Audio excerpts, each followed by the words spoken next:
¿Qué tal, amigas y amigos? Gracias por continuar en estas charlas cuaresmales o ejercicios cuaresmales que nos están preparando para vivir mejor la Semana Santa, el Triduo Pascual y sobre todo la fiesta de la Pascua. Todo este esfuerzo que ustedes han hecho juntamente conmigo tiene esta finalidad: acercarnos más a Dios, permitir que Él esté más cerca de nosotros y al mismo tiempo conocer esta historia, esta base que nos hace valorar toda la preparación para la llegada de nuestro Señor Jesucristo. Hemos visto muy rápidamente, porque no nos da tiempo para más, la historia de los patriarcas, el éxodo con Moisés, la llegada a la tierra prometida con Josué, la repartición de las tierras, el periodo de los jueces, el periodo de los reyes. Hemos visto también este momento en que llegan pueblos ajenos a el grupo de los hebreos y en primer lugar los asirios se llevan a una parte a sus tierras. También llegarán los babilonios, llevarán a otra gente a sus tierras durante el exilio y después, cuando regresen a la tierra prometida, ya habrá muchas cosas que han cambiado. Algunas cosas a favor, porque van a regresar con libros que no existían y que fueron escritos en Babilonia para recordar este origen, esta historia del pueblo judío. También van a restaurar nuevamente la ciudad, van a restaurar el templo, van a tener ahora sinagogas para mantener la unidad, pero habrá cosas que ya no podrán recuperar. Recuerdan ustedes que el que ponía a los reyes al frente del pueblo era Dios.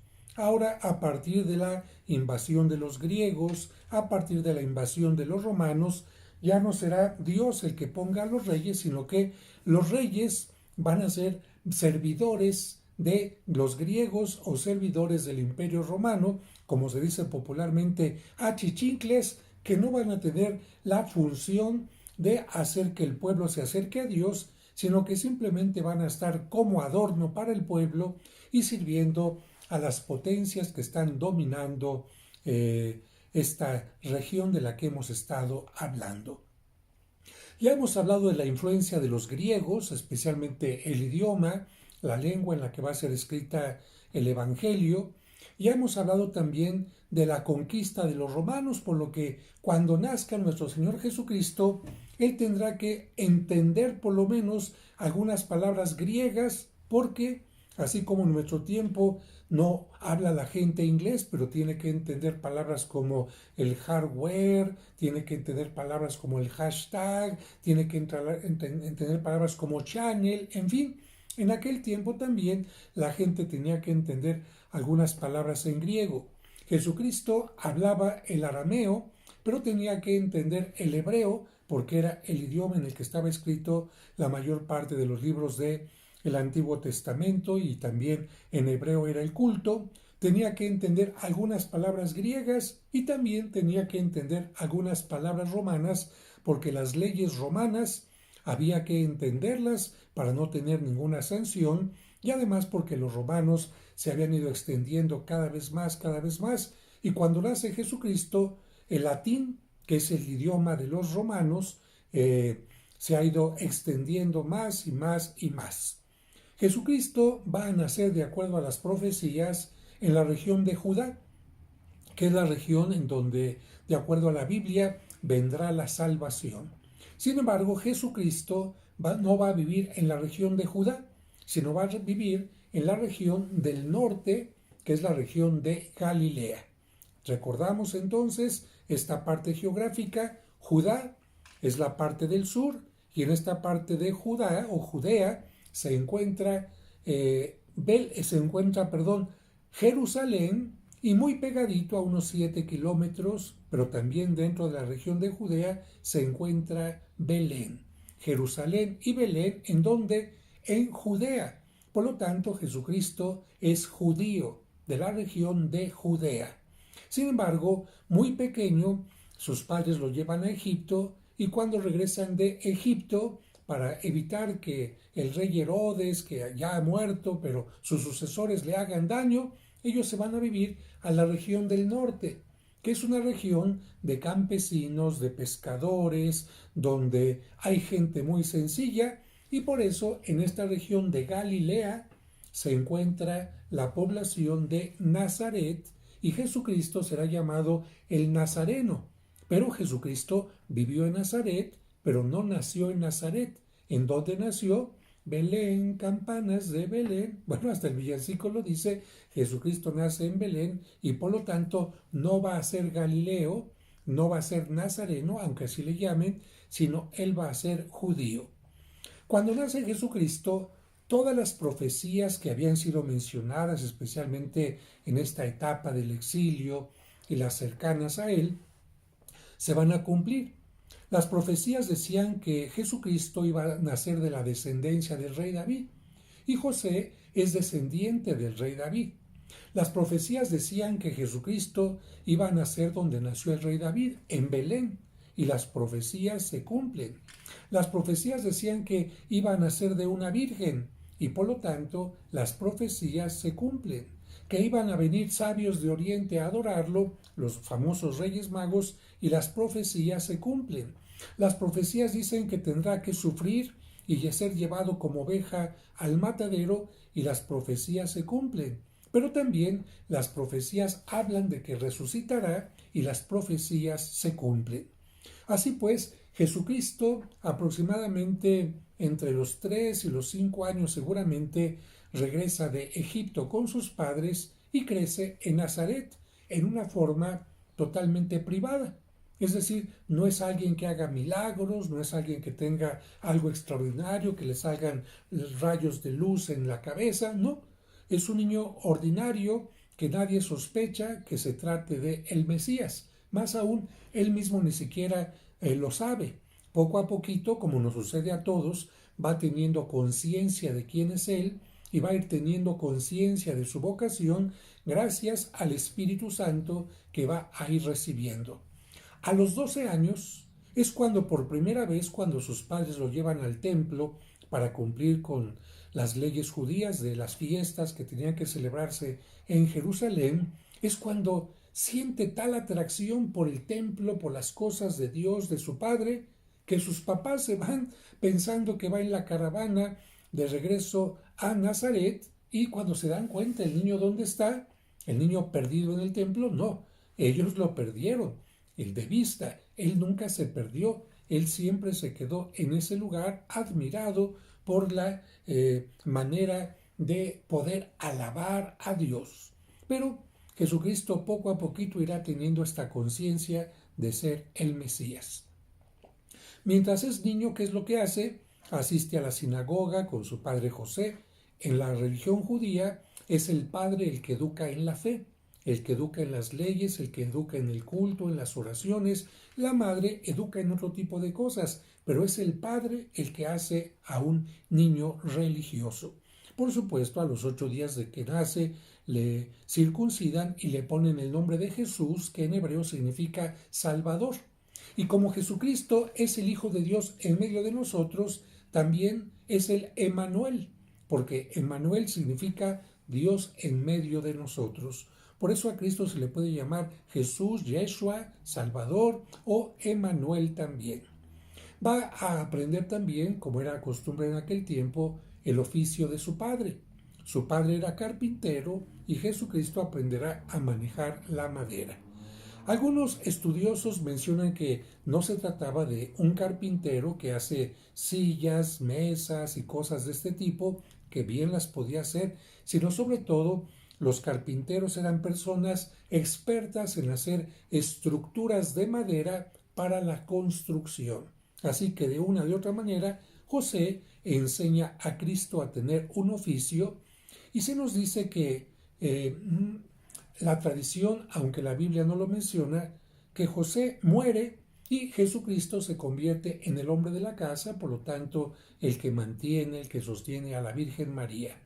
Pero a la edad de 30 años, que en aquel tiempo significaba ya una edad de sabiduría, Jesucristo deja el hogar de Nazaret para dirigirse al lago de Galilea, al lago de Tiberíades. ¿Por qué?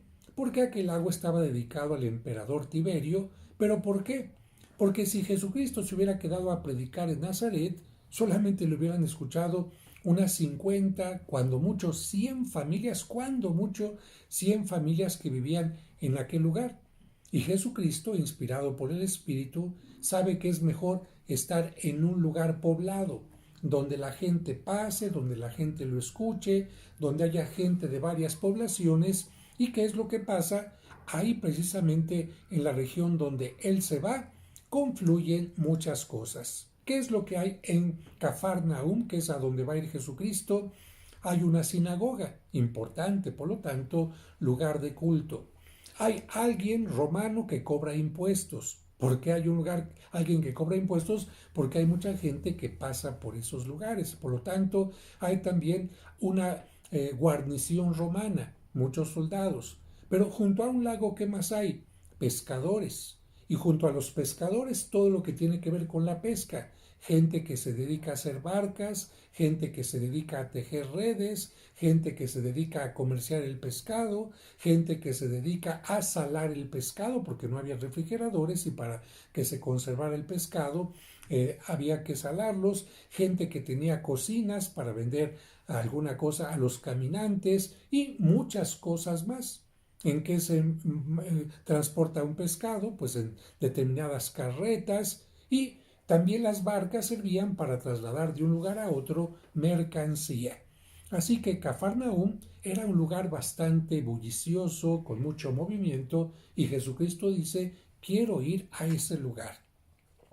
Jesucristo ya habría conocido aquel lugar, seguramente porque sus padres lo llevarían alguna vez a comprar pescado fresco, a comer pescado fresco, a gozar de la maravilla de ver un lago, y ahí seguramente habrá visto desde pequeño, desde joven, algunas personas que le llamaron la atención, como dos hermanos, Pedro y su hermano Andrés, y otros dos hermanos pescadores que también eran Santiago y su hermano pequeño Juan. ¿Qué habrá visto Jesús en aquellos hermanos que eran muy trabajadores, que eran muy honrados, que le daban pescado a la gente que no tenía para comprar, que eran muy obedientes con su padre, que leían el Antiguo Testamento con mucho fervor? No sé, pero desde aquel momento en que Jesucristo los ve, seguramente ya los tiene en su mente para que sean sus discípulos.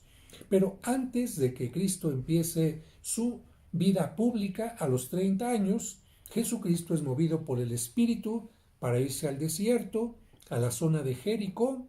Fíjense, ahí donde el pueblo llega después del desierto para entrar a la tierra prometida, Jericó. En ese lugar Jesucristo va a comenzar también el inicio, como si fuera un Josué nuevo, para llevarnos a la tierra prometida, que es la vida eterna.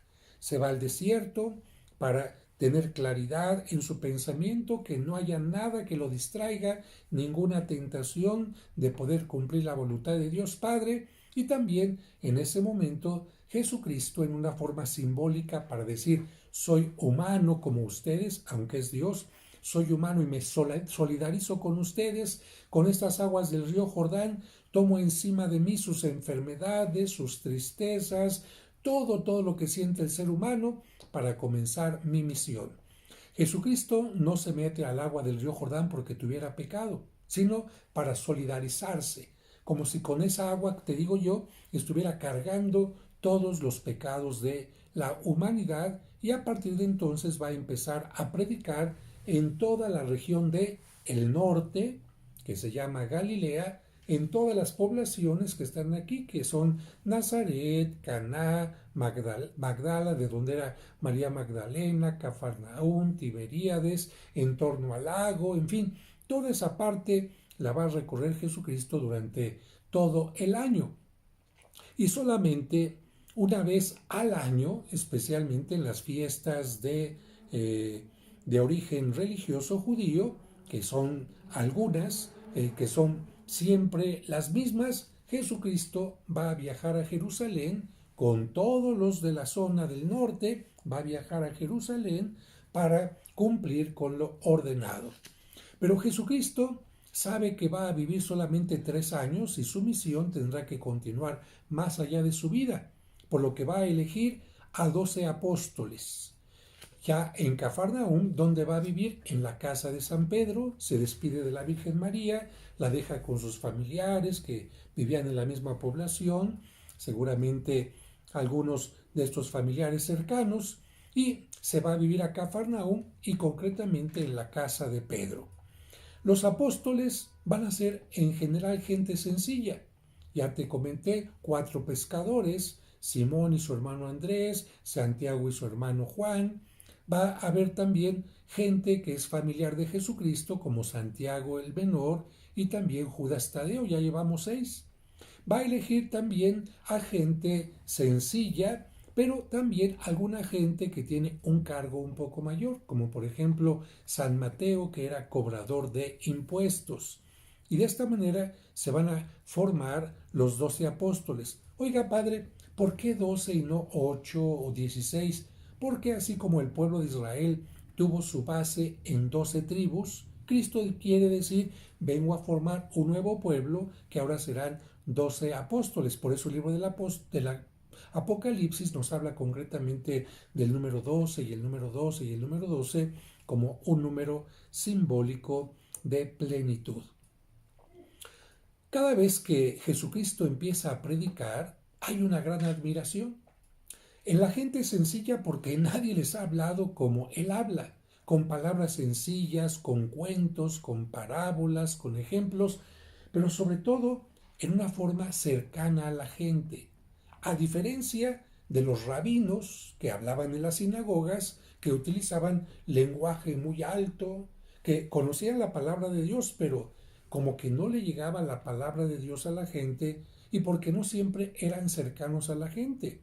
Y además porque los rabinos, para no contaminarse, no podían tocar a un enfermo, no podían pisar un cementerio, por ejemplo, y muchas otras cosas más. Y Jesucristo, en cambio, se acerca al leproso, se acerca al ciego, que en aquel tiempo eran considerados malditos por parte de Dios, que por eso estaban enfermos, así decía la gente. Si está enfermo es porque Dios lo está castigando. Si está leproso es porque Dios lo está castigando.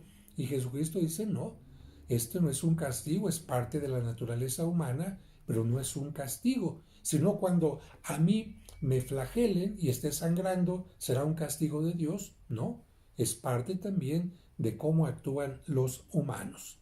Esto va a hacer que la gente diga, por primera vez siento cercano a Dios en mi vida, por primera vez me siento amado por Dios, por primera vez siento que la religión no es solamente pagar impuestos, ir al templo, cubrir con determinadas cosas, sino por primera vez siento que Dios está junto a mí. Y por eso, especialmente las mujeres que en aquel tiempo eran muy abandonadas, muy discriminadas, y la gente pobre lo empieza a seguir.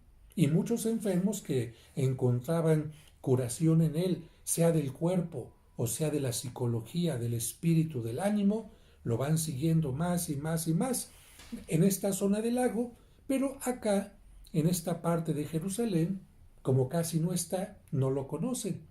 Así que después de este primer año de predicación, cuando llega a Jerusalén, en Jerusalén, mucha gente de Galilea va a decir, ay, mira, este es este Jesús, este. Y la gente de Jerusalén va a empezar a extrañarse de lo que dice la gente de Jesucristo. El segundo año ya hay más gente que habla de Jesucristo porque los chismes, las noticias van corriendo, corriendo, y cuando Jesucristo llega ya el segundo año a Jerusalén, ya más gente lo conoce. Y cuando Jesucristo llega ya el tercer año a Jerusalén, ya mucha gente, la mayoría lo conoce, y sobre todo porque Jesucristo cuando entra a Jerusalén, entra por un monte, para que se imaginen un poquito, aquí donde estoy yo está el monte Sión, el monte donde estaba el palacio del rey David, la casa de Herodes, las piscinas de Bethesda, toda esta parte era la parte habitada de Jerusalén, ¿no? Esta parte, el monte Sión. Esta parte de aquí sería la explanada del templo. Aquí no había casas, aquí era el templo únicamente. Pero todo esto es un monte. Después aquí hay un torrente, así se llama, una como barranca, pero enfrente aquí hay otro monte. Y este que está aquí enfrente es el Monte de los Olivos. Y para llegar a Jerusalén, Jesucristo venía desde aquí de Betfagé, llegaba al monte de los Olivos, tenía que bajarlo y después subir para entrar a Jerusalén. Por eso siempre que llegaba Jesucristo a Jerusalén, la veía desde el monte de los Olivos, como la ve todo el grupo de peregrinos que van conmigo a Jerusalén cuando hago peregrinaciones, y se queda uno admirado de cómo se ve aquella ciudad. Bueno, cuando Jesucristo llegó este tercer año a Jerusalén, la gente lo reconoció y cortaron ramas de olivo, porque es el monte de los olivos y estaba lleno y sigue actualmente lleno también de árboles con hermosas ramas, con aceitunas, con elementos donde se tritura o se prensa la aceituna para sacar el aceite, y la gente con estas ramas de olivo le empieza a gritar: bendito el que viene en nombre del Señor, Hosana, Hosana. Y bueno, a no todo mundo le va a gustar este tipo de aclamaciones, mucho menos a los que se consideraban los más cercanos a Dios: el sumo sacerdote, los ancianos que formaban el número de 70, el Sanedrín, que eran los que tomaban las decisiones de lo que se tenía que hacer, y otra gente también que era muy ajena a lo que Cristo predicaba, porque muchos de estos predicaban la ley, cumplir con el diezmo, cumplir con los tributos, pero eran hipócritas en su vida ordinaria y estaban muy alejados de Dios. Y esto de que Jesucristo hablara de un Dios cercano les molestaba. Y esto de Jesucristo dijera que era más importante en el sábado cumplir el amor que cumplir con la ley de no trabajar, y este tipo de cosas pues les molestaron y dijeron: vamos a acabar con este farsante que está enseñando cosas distintas a nuestra religión y que está poniendo en peligro nuestra religión. Entonces le van a poner varias trampas a Jesucristo para que caiga en ellas y lo puedan acusar entonces por ser una persona que está en contra de la fe, una persona hereje, una persona que blasfema y cosas de este tipo. Encontramos especialmente dos trampas que le ponen a Jesucristo. En una ocasión encuentran a una mujer en pleno adulterio. Y qué curioso, a la mujer la llevan y la acusan delante de Jesús, delante del pueblo, y al hombre adúltero no. ¿Por qué? A ver, ¿por qué al hombre lo dejan ir y por qué a la mujer no? Bueno, la cosa es que aquí viene la trampa.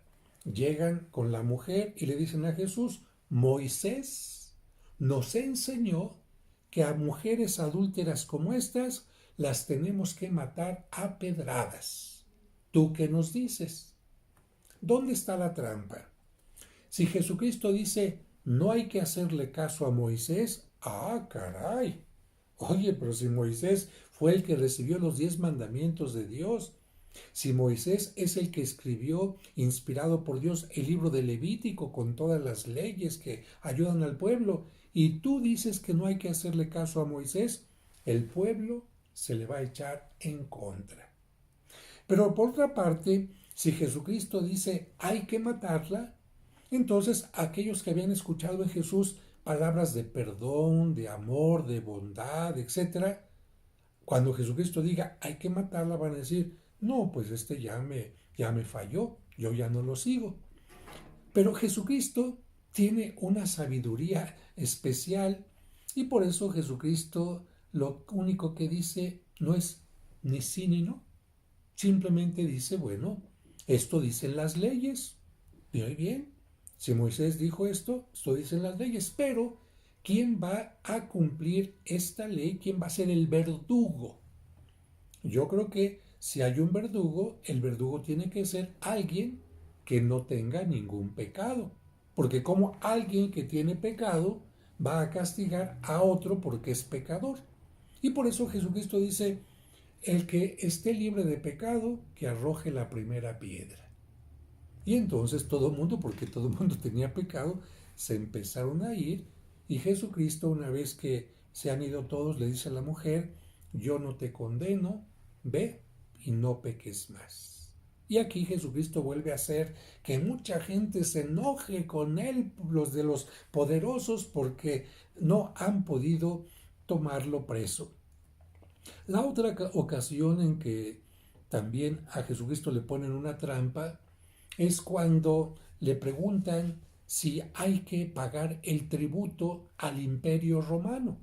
¿Se acuerdan que el Imperio Romano ha llegado, ha invadido a los judíos, les ha puesto normas, les ha puesto impuestos, y muchos judíos están en contra del Imperio Romano? Y pagarle al Imperio Romano, pues significa estar de acuerdo con él. Por eso le preguntan a Jesucristo delante del pueblo, ¿está bien pagar impuestos al César? Si Jesucristo dice que sí, entonces el pueblo se va a enojar contra él. Pero si Jesucristo dice que no, los soldados romanos lo van a tener preso, tomar preso por rebelión, por sedición, por enseñar al pueblo estar en contra del César, y entonces, de una de otra manera, Jesucristo es atacado y sería tomado como alguien malo. ¿Y qué es lo que dice Jesucristo? Dice, bueno, a ver, tráigame una moneda. Ah, esta moneda tiene al César, ¿verdad? Ah, pues denle al César lo que es del César y a Dios lo que es de Dios. Y con esto Jesucristo se salva también de esta otra trampa, y cada vez va a hacer que la gente, los poderosos, se vayan enemistando contra él. Pero además de esto, los que están arriba en el poder van a tomar en cuenta algo que se empieza a mencionar. Fíjense, quiero que entiendan esto antes de lo que les voy a decir. El primer César, aunque en realidad no lo fue, él termina un periodo con el que van a empezar después los Césares. Aquel personaje llamado Julio César va a morir asesinado. Pero este personaje va a divinizarse a sí mismo, el pueblo lo va a divinizar, en el pueblo romano van a decir que este César había llegado a convertirse en Dios. Y por eso le llamaban el divino, que significa ser Dios. En realidad, como te digo, este no fue César. El que es considerado primer César es un familiar adoptado por él, porque en aquel tiempo las personas podían tener hijos y decían, sí, son mis hijos, pero a estos no les doy ningún poder. Julio César ve a alguien que es capaz para sucederlo, Octaviano, y a él lo va a nombrar su sucesor. A este sucesor la gente le va a dar un título que significa grande, importante, y le van a llamar César Augusto. César Augusto, César Octavio o Octaviano Augusto, y como él era el hijo adoptivo de Julio César, entonces ¿cómo le van a llamar? Si Julio César era Dios, ¿cómo le van a llamar al hijo adoptivo del Dios? Pues a César Augusto le van a llamar el hijo de Dios. Es una nomenclatura romana. Los romanos le llamaban a César Augusto el hijo de Dios. Y aquí cuidado con lo que está pasando con los judíos. Porque si Jesucristo llega a decirse que Él es el Hijo de Dios, ¿cómo lo van a ver en Roma? En Roma van a decir, a ver, espérame. César Augusto es el Hijo de Dios. Tú estás diciendo que eres igual que César Augusto. Tú estás diciendo que eres también un César, que eres el líder del imperio. No, eso está bastante mal. Estás poniéndote en peligro. Y precisamente eso es lo que algunos de los dirigentes judíos temen, que el pueblo empiece a llamar a Jesucristo Hijo de Dios, o que Él se llame Hijo de Dios, y los romanos entonces vengan y no solamente lo ataquen a Él, sino a toda la población donde Él está. Y te digo esto ¿por qué? Porque ya desde que llegaron los griegos a dominar a los judíos, hubo muchas revueltas, muchos ataques en contra de los griegos, muchas rebeldías, mucha gente muerta de una parte como la otra. Cuando llegaron los romanos también había grupos en contra de los romanos, Y aunque los romanos tenían castigos ejemplares como quemarlos, arrastrarlos, colgarlos en una cruz, empalarlos, en fin, seguían estos grupitos de rebeldes y precisamente algunos de estos grupos querían seguir a Jesucristo pensando que Jesucristo era un líder político, un líder que iba a luchar contra los romanos. Pero Jesucristo no había venido a eso.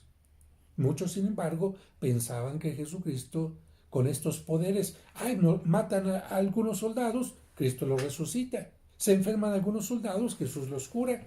Falta alimento entre las tropas, Jesús multiplica los panes. Así lo consideraban. Y entonces, precisamente, para que no hubiera el peligro de que cada vez hubiera más gente y dijera que Jesucristo era el Hijo de Dios y por lo tanto alguien que usurparía el lugar del César, la gente del Sanedrín están preocupados y dicen, es que si permitimos esto, los romanos van a venir y nos van a aniquilar. De hecho, les anticipo que después de Jesucristo continuaron muchas revueltas contra los romanos de parte de los judíos. ¿Y qué hicieron los romanos? Llegaron un día, 70 años después de Cristo, del nacimiento de Cristo, en el año 70, llegaron unos 40 años después de la muerte de Cristo, ¿y qué pasó? Destruyeron toda Jerusalén, no quedó piedra sobre piedra, destruyeron el templo y todos los judíos tuvieron que irse a donde pudieron porque la matanza fue tremenda. Así que esto es lo que temían los dirigentes y por eso cuando tienen la oportunidad de acercarse a uno de los apóstoles, le dicen, oye, ¿dónde podemos encontrar a tu maestro solo? De preferencia en la noche, sin gente del pueblo, para que lo juzguemos y veamos de qué se trata, le digamos, ya no prediques, cállate, nos estás poniendo en algún problema, o bien también que sacaran su intención más fuerte, que era definitivamente aniquilarlo, matarlo. Judas, sin medir quizás todas las consecuencias, les dice que generalmente Jesucristo va a la parte del Monte de los Olivos, ya te expliqué, aquí está Jerusalén, Jesucristo va por las noches, tardes noches, aquí al Monte de los Olivos, ¿por qué?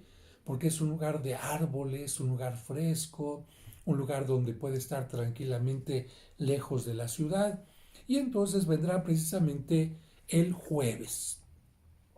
Entró Jesucristo, hemos dicho, el domingo de Ramos, un domingo, por eso la Semana Santa empieza el domingo de Ramos, en el que nosotros aclamamos a Cristo recordándolo como nuestro Salvador y aceptándolo tanto en los momentos que nos va bien como en los momentos que nos va mal. El jueves Jesucristo se va a reunir con sus apóstoles y les va a decir que quiere celebrar la cena de Pascua. ¿Cuál cena?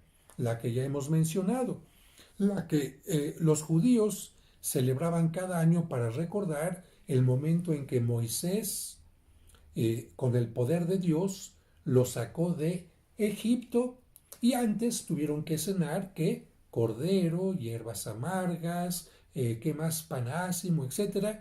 Eso los judíos lo tenían que celebrar cada año leyendo las partes de la Biblia que hablan de aquel acontecimiento. ¿Te acuerdas cuando el ángel exterminador saltó la casa de los judíos para que no hubiera muerte ahí? Bueno, los judíos celebraban esta cena el viernes por la tarde-noche. El viernes por la tarde-noche. ¿Qué se tenía que comer? ¿Qué animal se tenía que sacrificar? Un cordero.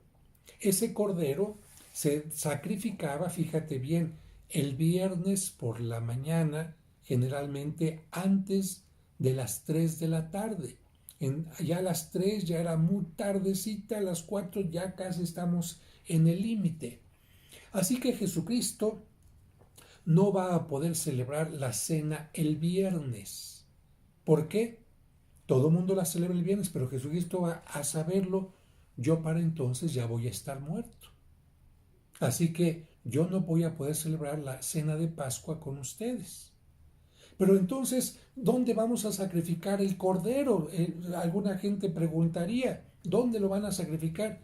No se necesita cordero en aquella cena. ¿Por qué? Porque Cristo va a ser el cordero. Fíjense, se necesitaba sacrificar un cordero para pasar a la libertad. Jesucristo va a decir, se va a necesitar un cordero para pasar a la vida eterna, para estar libres de la muerte. Y ese cordero no va a ser una comida. Ese cordero voy a ser yo, que voy a morir al día siguiente, el viernes. ¿A qué hora voy a morir?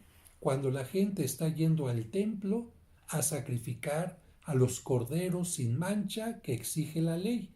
Yo soy ese cordero sin mancha. En el templo de Jerusalén el viernes tienen que desangrar al cordero para comerlo.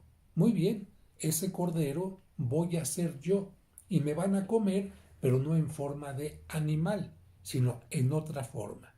Entonces, sabiendo lo que va a pasar el viernes, Jesucristo adelanta la cena para el jueves.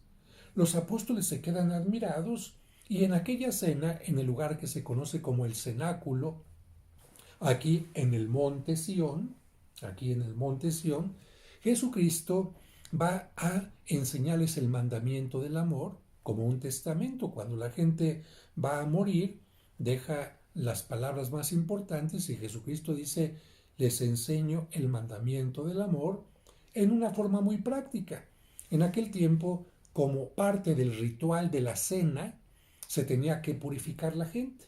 Todavía hasta nuestros días en las mezquitas musulmanas o bien en algunos lugares judíos, la gente se purifica antes de entrar al templo, cosa que los cristianos a veces no hacemos. A veces llegamos al templo como si fuera cualquier otro lugar. No, los judíos en sus asuntos son particulares y dicen hay que purificarnos, se lavan las manos hasta los codos y si alguien ha llegado caminando con mucha distancia y tiene arena en los pies o suciedad, hay que lavarse. ¿Por qué? Porque ante lo sagrado hay que tener la mejor actitud, pero eso lo hacía el sirviente de cada casa.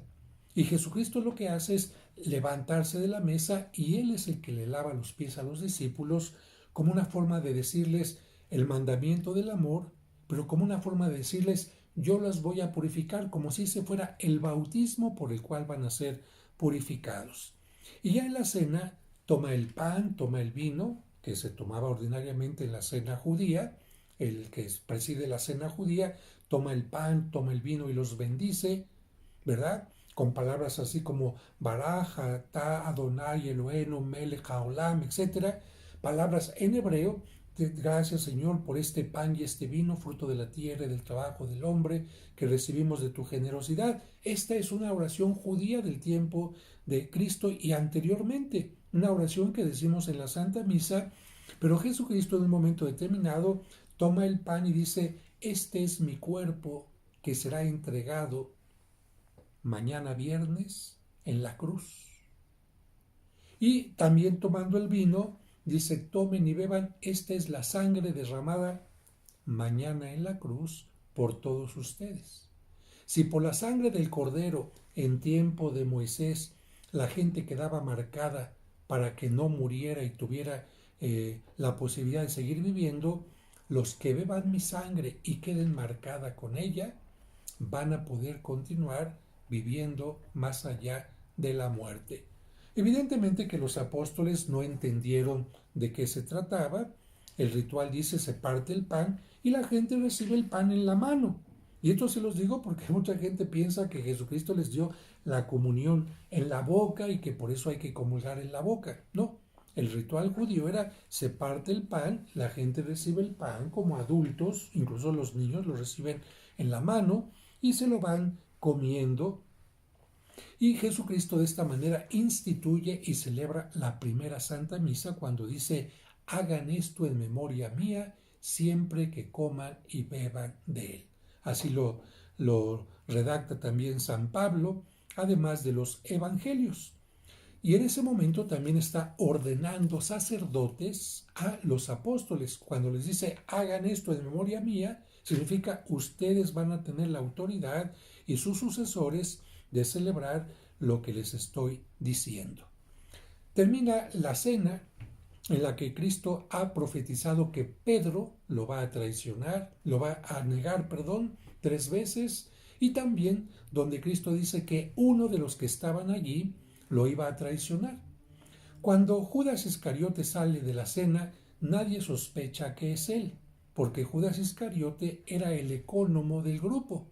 Y ellos piensan cuando sale que Jesucristo lo mandó a hacer algún arreglo para estas fiestas que se están celebrando en Jerusalén.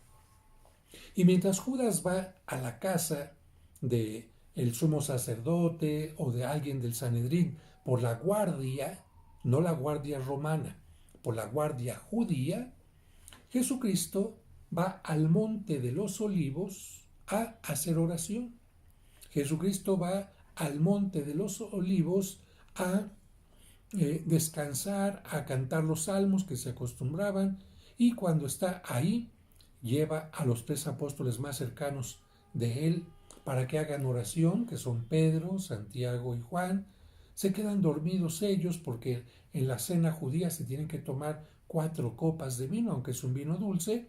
Como es de noche y se han alimentado bien, hay un poco de sueño, y Jesucristo les dice: hagan oración por mí. Y mientras, sabiendo ya lo que se acerca, seguramente habrá tenido la última tentación o de las últimas, pensando en ¿qué estoy haciendo aquí? Si ya sé que me van a traicionar y me van a matar, mejor huyo, me voy a otro lugar, me voy a Egipto, me voy a algún lugar donde no me conozcan y salvo mi vida. Así de sencillo hubiera sido. Jesucristo sale huyendo de Jerusalén, toma un camino hacia otro lugar, no habrá nadie, por lo tanto, que lo condene. Pero Jesucristo dice: Señor, si no es posible que pase este trago amargo, este momento amargo, que se haga tu voluntad. Y es así como llega Judas al monte de los olivos, pero es de noche. Y aunque hay luna llena, porque la Pascua se celebra durante la primavera, la luna llena de primavera, para que no haya ningún error, se ha puesto de acuerdo con la guardia para que no vayan a atrapar a otro, porque Jesucristo tenía un manto, también los demás apóstoles. Jesucristo tenía barba, también otros de los apóstoles. Jesucristo usaba túnica, también otros. Así que en medio de la noche se podían confundir, y para evitar esto, Judas va a utilizar una costumbre judía, que es saludarse con un beso en la mejilla. Judas les dice: aquella persona a la que yo me acerque y bese, ese es. Y efectivamente ese es el gesto con el que Judas traiciona a Cristo. Inmediatamente lo aprenden y lo van a llevar primero a la casa de Anás, que era familiar del sumo sacerdote, y después a la casa del sumo sacerdote Caifás, donde vendrá el juicio durante toda la noche. ¿Quiénes lo van a juzgar? Pues el Sanedrín, que eran 70 sabios, 70 ancianos, y en el Sanedrín, aunque había algunos que eran seguidores de Cristo, como Nicodemo, la mayoría no era seguidor de Cristo. Así que en esa noche lo golpean, en esa noche lo mantienen sin dormir, sin agua, seguramente, en una situación humillante, y una vez que han decidido que tiene que morir en la cruz, muy tempranito del viernes, mientras toda la gente está yendo a comprar su borreguito a Belén para irlo a sacrificar al templo, todo el mundo está ocupado, por lo tanto nadie pondrá atención a lo que está pasando por acá. Mientras es temprano, van inmediatamente con Pilato, que era el representante de Roma, para acusar a Cristo ante Roma.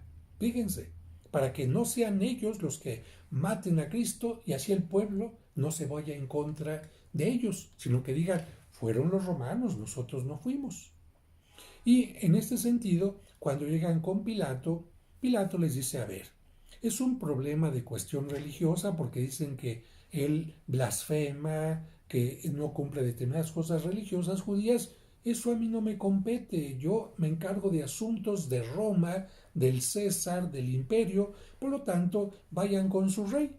Que bueno, era una tomada de pelo, porque el rey Herodes no era puesto por Dios, simplemente era un títere, como ya hemos dicho, de el Imperio Romano. Y claro, cuando Herodes los recibe, él no tiene ningún interés en juzgar a Cristo, más bien tenía interés en que le hiciera algún milagro, que hiciera algún show, como se dice popularmente, y Cristo dice, no, un show para ti, yo no vine a eso al mundo, para divertirte, para tu curiosidad, y además para mí tú no eres ningún rey, no tengo por qué ni siquiera responderte, y por eso Jesucristo no le dijo ninguna palabra, y Herodes lo regresa ante Pilato, que presionado por la gente va a mandar a Jesucristo a que lo azoten, y ante esta oportunidad los soldados, que eran sanguinarios, como lamentablemente en muchas épocas también, se burlan de él,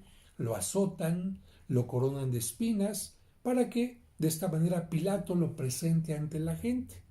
Pilato lo que piensa es, lo voy a masacrar, y ya cuando la gente lo vea tan dañado y digan, bueno, este no ha matado a nadie, este no es una persona buena, digan, ya perdónalo y se acabó, ¿no?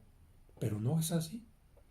Pilato también hizo otra cosa para liberar a Cristo, porque con motivo de la Pascua, que significa fiesta de la liberación de la esclavitud, era costumbre que el Imperio Romano tenía que liberar a un preso para recordar la liberación del pueblo, y entonces se le preguntaba a la población a cuál preso se podía liberar. Y Pilato piensa en alguien para que la gente diga, no hombre, a ese que lo vas a liberar, a un asesino, a una persona que era de lo peor. Y Jesucristo, ¿cómo? Usted no había matado a nadie. Pilato dice, les voy a decir, ¿a quién quieren que libere? ¿A Barrabás o a Jesucristo? Y Pilato piensa, la gente me va a decir, no hombre, liberen a Jesucristo, ese Barrabás es de lo peor.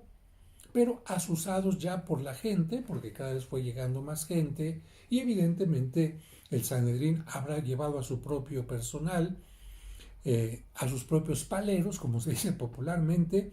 Bueno, la gente empieza a gritar, libera a Barrabás, y entonces falla el plan de Pilato, falla el plan de que al ver a Cristo ensangrentado, la gente lo libere, y sobre todo cuando Jesucristo da una contestación sumamente delicada a Pilato, porque cuando Pilato le pregunta a Cristo, ¿eres rey? ¿Eres rey?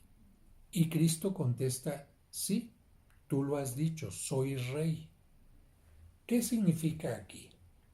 ¿Cuántos reyes, digamos, cuántos jefes podía tener el Imperio Romano? Uno, el César. Y si acaso autoridades menores a quien pusiera el César, como el rey Herodes, como el pretor Pilato, etcétera. Pero que una gente común y corriente dijera, yo soy rey, y se pusiera a la par de el César, eso se llama sedición, eso se llama traición, rebelión, y por lo tanto Pilato ya no puede hacer nada, porque ahí sí, si Pilato no hubiera mandado matar a Cristo, el Sanedrín podía apelar ante el César y decir, mira César, Poncio Pilato recibió la información de que éste está en contra tuya y Pilato no lo mató. Y entonces, ¿quién salía perdiendo? Pues Pilato, porque podía recibir un castigo ejemplar por no defender la autoridad de el César. De esta manera, poco antes de las 12 de la mañana, el viernes, cuando la gente está yendo a sacrificar a los corderos al templo, Cristo es condenado para cargar la cruz por todo un camino que lleva hasta un lugar llamado el Calvario, el Gólgota, Gábata, y en este recorrido actualmente se recuerdan algunas estaciones, de hecho están marcadas en el camino de Jerusalén para llegar a este lugar. Y esto que te digo es muy importante porque también ahí está el lugar del sepulcro con fundamentos arqueológicos, Porque últimamente un grupo de personas han dicho que encontraron el sepulcro de Cristo porque aparece una piedra que supuestamente tiene forma de calavera. Bueno, piedras en forma de calavera hay muchas, basta que tengan unos hoyitos y como figuritas y ya con la mente se imagina uno. Pero el Santo Sepulcro es una construcción que tiene, vamos, cientos y cientos y cientos de años. La tradición, la arqueología manifiesta claramente que ese fue el lugar. Hacia las 12 del mediodía, Cristo está siendo crucificado, repito, mientras están sacrificando corderos en el templo. Y curiosamente, Cristo está de las 12 del mediodía a las 3 de la tarde. En este momento pronuncia sus últimas 7 palabras. ¿Por qué 7 nada más? Porque la forma de crucifixión tan dolorosa que no permitía que se levantaran para respirar porque les dolía profundamente, hace que casi no pronuncie palabras. Y cuando la gente le dice a los romanos, ya, quiébrales las patas, por favor, quiébrales los pies. Hablé con esto de patas porque a veces así dice la gente, quiébrales los pies, las piernas. Bueno, Jesucristo afortunadamente no recibe ninguna fractura. ¿Por qué? La Sagrada Escritura dice, el cordero que vas a ofrecerle a Dios en el templo no tiene que tener roto ni un hueso. Bueno, esto se cumple en Cristo a quien no le rompe ningún hueso. Y sin embargo, a los que están junto a él sí. ¿Para qué les rompían las piernas? Porque al no tener cómo apoyarse, entonces tenían que bajar el cuerpo, ya no podían inhalar para respirar bien y morían asfixiados. Así que como a la gente le urge que muera ya Jesucristo, ¿para qué? Para ir a sacrificar su cordero, prepararlo asado y comérselo en la noche, porque si no, no les va a dar tiempo. Como les urge hacer esto, le piden a los soldados que les quiebren las piernas, llegan con un ladrón, llegan con el otro, le quiebran las piernas y cuando llegan con Cristo ya no hay que quebrarle las piernas porque ha muerto y solamente para cerciorarse que está muerto le cruzan el costado y del costado sale sangre y agua. Sabemos que era costumbre que los cuerpos se dejaran ahí, bajaban las aves de rapiña a alimentarse de ellos, por eso se llamaba calaverario. Hay alguna hipótesis a qué lugar, porque había tantas calaveras de gente que moría ahí que no tenían derecho, según algunas leyes, a ser sepultados. Sin embargo, aquí José de Arimatea, un hombre rico, va con Pilato, le pide que le dé permiso de bajar el cuerpo, Pilato le da el permiso y como los cementerios estaban fuera de la ciudad y el Calvario estaba fuera de la ciudad y cerca del Calvario estaba la tumba de José de Arimatea a unos cuantos metros de ahí, entonces bajan el cuerpo, lo sepultan antes de que anochezca, antes de que el sol se oculte, porque si no empieza ya el Shabbat para los judíos y ya no pueden hacer nada. Los apóstoles, José de Arimatea, María, también son religiosos, tienen que ir a donde están, seguramente al cenáculo, y ahí es donde van a celebrar la cena judía, mientras Cristo ha quedado en el sepulcro. No les dio tiempo a las mujeres ni siquiera de ponerle el perfume adecuado, y por eso las mujeres están pensando, nada más que termine el Shabbat, nada más que sean las primeras rayos del domingo, vamos a ir a colocarle algo de perfume en honor de lo que fue este gran maestro. Y tú sabes ya la historia. Después de que amanecen las primeras, ¿cómo se llama? De que salen los primeros rayos del sol, las mujeres van al sepulcro, encuentran movida la piedra, un ángel les dice, ¿por qué buscan entre los muertos al que está vivo? Más adelante, Cristo se aparecerá y tendrán la noticia de que Cristo no está muerto, sino que ha resucitado. Cristo ha respetado el sábado, porque de acuerdo a la ley judía, el sábado no se podía trabajar, se tenía que descansar, y por eso Cristo el día del sábado no resucita, sino que resucita hasta el día siguiente, el día que le llamaban el día del sol, dies solis, y nosotros le cambiamos a ese día domingo, que significa día del Señor. Por eso decimos que al tercer día resucitó Cristo, no porque hayan pasado 3 días completos de 24 horas, más 24, 48, más otras 24, no, sino porque es sepultado en la tarde del viernes. Tarde de viernes es viernes un día, no 24 horas, pero sí un día.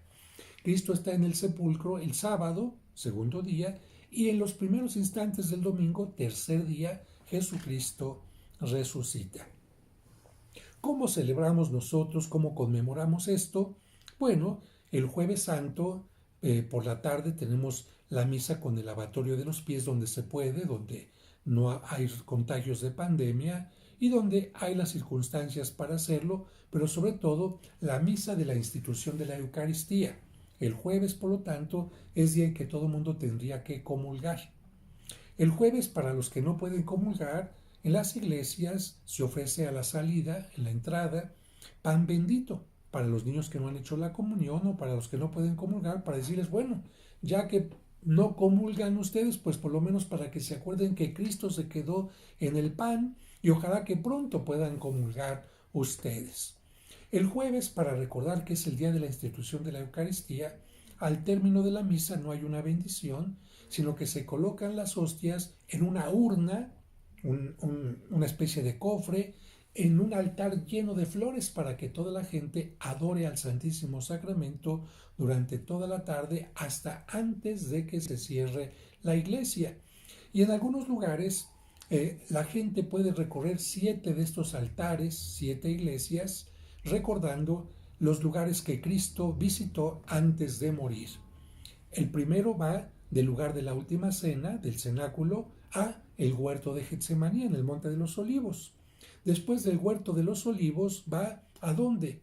Hacia donde lo van a llevar primero a la casa de Anás. Después de la casa de Anás a la casa de Caifás. De la casa de Caifás al día siguiente con Pilato. Después Pilato ¿a dónde lo manda? Con Herodes. Herodes lo regresa a Pilato y Pilato lo manda al Calvario. Estas son las 7 casas, los 7 lugares donde Cristo transita, y por eso a la gente que recorre 7 iglesias, habiendo comulgado, esto es muy importante, habiendo comulgado, puede obtener la indulgencia plenaria. Eso es lo que se llama la celebración de las 7 casas. El Viernes Santo, por ser un día de luto, no hay misa en ningún lugar. En la mañana se puede rezar el Vía Crucis o asistir a una representación de Cristo. Hacia las 12 del día, en algunas iglesias se lleva a cabo un pregón, un sermón que se llama de las 7 palabras para recordar estas palabras que Cristo pronunció desde la cruz. Y entre las 3 y las 5 de la tarde se lleva a cabo la conmemoración de la pasión de Cristo. Esta conmemoración lleva las lecturas, las primeras lecturas, como evangelio, el evangelio de la pasión de San Juan, que es el evangelio más completo sobre la pasión. Después de esto se tiene la adoración de la cruz, también se pide por todas las necesidades del mundo y después se recibe la comunión. Ay, padre, si no hubo misa, ¿cómo se va a recibir la comunión? Porque el jueves se consagraron más hostias de lo normal para que la gente pueda comulgar el viernes. El viernes por la tarde se suele tener la procesión del silencio o una reflexión, un sermón que se llama El Pésame a la Virgen, y de esta manera el viernes termina. El jueves, por ser día de fiesta, no es ayuno ni abstinencia. El viernes es día de duelo, es ayuno y abstinencia. El sábado no hay nada en particular hasta la noche, que ya se empieza a celebrar el domingo. Por eso la celebración de la noche del sábado se llama Vigilia Pascual. Se llama Sábado Santo, no Sábado de Gloria, sino Sábado Santo. Y el sábado por la noche ya se tiene la Vigilia Pascual, en la que hay más lecturas de lo normal para recordar todo lo que Dios preparó para la llegada y resurrección de Jesucristo. Tiene este canto hermosísimo del pregón pascual que anuncia la resurrección. Se bendice el agua con la que se bautiza a la gente. En aquel tiempo, en los tiempos más antiguos, solamente ese día había bautismos el día de la Pascua, y a los que ya están bautizados, pues se les pide que renueven su fe con las promesas bautismales. Creen en Dios Padre, sí, renuncian, sí, y se les rocía con agua de gloria, y de esta manera comienza el tiempo pascual que durará 50 días. En algunos lugares se acostumbra obsequiar huevos de Pascua, por dos razones, porque San Agustín decía que el huevo representaba la piedra del sepulcro y por lo tanto, al haberse removido, representa la vida. También otros padres de la Iglesia, se le llama así a los primeros grandes teólogos de la Iglesia, algunos mencionan que hay dentro del huevo. Pues vida, si tú rompes el huevo y dejaras que fuera empollado, sale la vida, por lo tanto el huevo representa la vida y por esta razón, pero también por una razón práctica, porque durante la Cuaresma no se permitía comer ningún alimento animal, ¿sí? Ni carne de res, ni de cerdo, ni de pollo, ni de pato, ni de codorniz, de ningún alimento animal, ni tampoco productos animales, ni leche, ni mantequilla, ni queso, ni huevo. Y como mucha gente tenía aves que ponían huevos, ¿qué hacían con esos huevos? Ni modo de echarlos a perder. Entonces algunos los metían en arena con agua para que se mantuvieran como refrigerador, otros de plano los hervían y ya hervidos, ya cocidos, en la arena para que duraran, y cuando terminaba la Cuaresma obsequiaban estos huevos como obsequio a sus seres queridos, y ahí viene la costumbre de los huevos naturales, después se convertirían en chocolate, y de esta manera la costumbre de los huevos de Pascua. Bien, pues estamos concluyendo el día de hoy con esta charla, y yo solamente diría, en estos días hemos aprendido con Abraham a aumentar nuestra fe y a confiar en Dios en las pruebas que se nos presentan. En Moisés, a no caer en cosas que nos quiten la libertad y a manejar nuestra libertad adecuadamente, ya que Moisés nos enseña que la libertad es un don de Dios y que la ley también nos puede ayudar a vivir esa libertad. Con Josué, que luchó juntamente con el pueblo por la tierra prometida, con Josué tenemos que aprender a luchar para tener la salvación y para alcanzar la tierra prometida en el más allá.